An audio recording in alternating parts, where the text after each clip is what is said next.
Good afternoon, folks. April 18th, 2018, 12:01 p.m. Going to do a quick midday review. If there's any charts you want me to look at, put them in as soon as possible if you could, because I'm going to fly through these.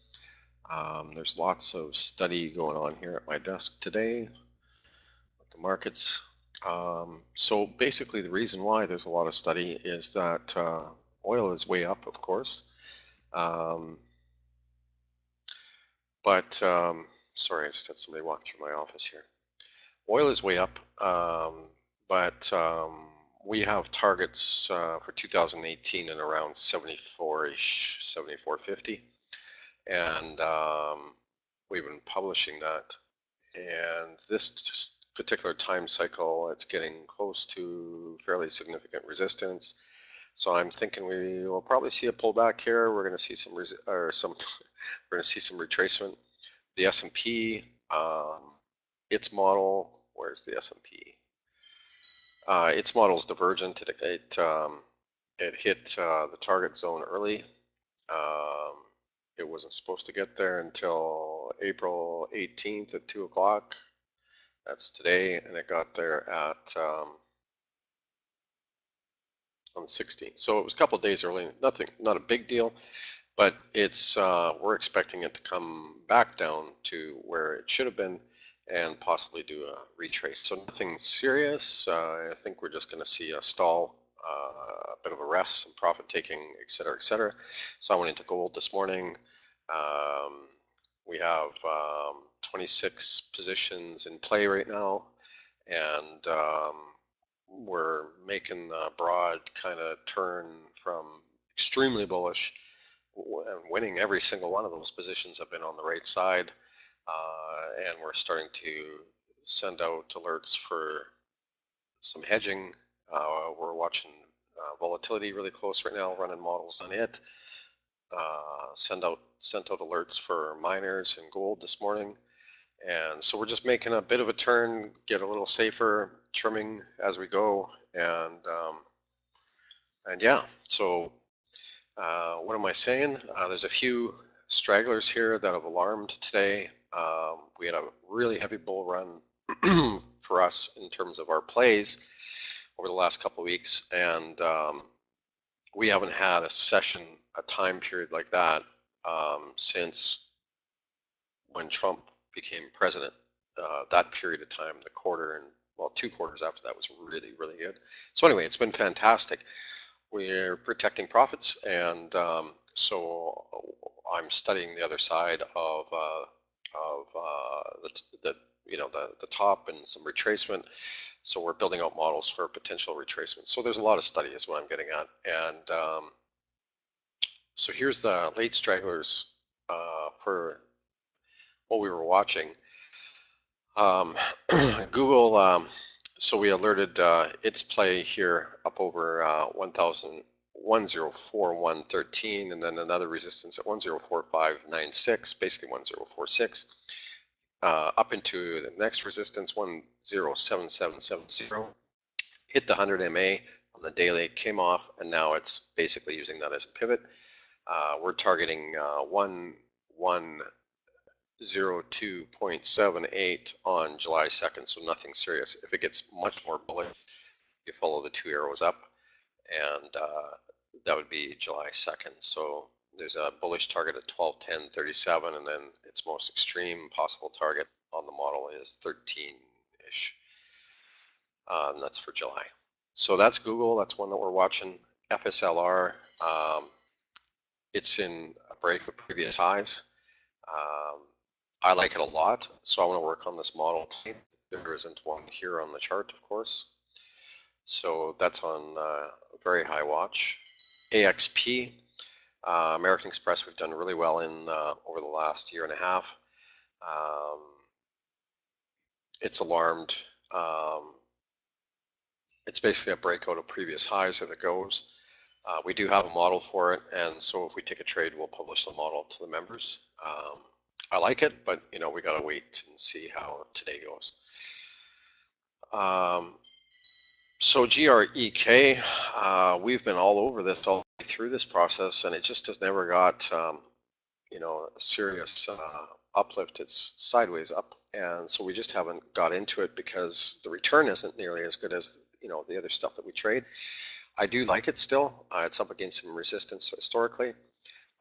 We don't have a model for it. So, a simple chart is that pink line, there's the 200 MA. It's over the 50, 20, 220. So it does have a sidewinder setting up. Squeeze momentum down below is trending, MACD trending, but your stochastic RSI is pretty high, which means you'll probably get a pullback here soon. I'm watching very close. I just thought I'd bring these up because they did alarm, and a lot of our members have the same alarms and they know what we're watching, that kind of thing. So I'm just kind of cleaning up house here. And that's basically what we're doing with the, all the positions too. It's, I don't think we've had a run like that for actually many years. The Trump run was pretty similar, but this was spot on, this run. Everything we touched. CELG, so I even gave this one to the public. It's, it was hitting the targets properly, and we executed alerts long, and now it's up against pretty serious resistance. If it doesn't get up over 91, 92 and hold that, it won't see this target here at 95, 95, April 24th. So it's basically a trim time, but I'm still confident in it. I think it would hold support and then go. I think you're going to see it go. But we can't say for sure. It might just work through symmetry and kind of come off, and that'll be it. But it's been a decent trade for us. So your support, your main support to 88.74. Your main resistance is right around 91.74, and the target is for 95.95, April 24th at 6 a.m. That's on CELG. I'll publish this video later, so if you miss any of the numbers and you need them. AOI hit the last mid quad, in other words, a target, pretty much perfect, 27.55, March 26th. Got a pop. It's testing that main pivot in its time cycle, and I'm just here to tell you on this one that I'm watching that main pivot really close, because if we do get a bounce, we're going to be targeting 49.17 for July 4th as the bullish target, and sideways is sideways. But we're going to be targeting that bullish target. We think we're going to see a turn there, but it hasn't proven out. That's trader bias at this point. S&P, I told you, it's divergent to the bullish side. Took off too early, and it's coming into its peak time cycle here this afternoon around 2-3 o'clock. After that, on the other side of that time cycle, there's a very high probability you're going to see it come off and at least rest. Same thing with oil, and a lot of our other models are saying the same thing. SDRL out of bankruptcy, I'm watching very close, up 41%. Took an entry in this morning, but I've been so busy that I didn't. So there's my shoulda, coulda, woulda for the day. But as you know, I don't need to take a lot of risk. So that could be part of it. WFT.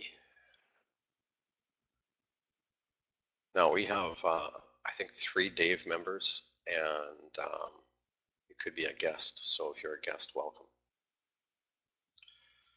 WFT. Weatherford. I know these guys from when I had an oil services company. They were a great client. Now this is Ireland for whatever reason. I've never traded this, so I don't know the structure. Okay, 1-day chart.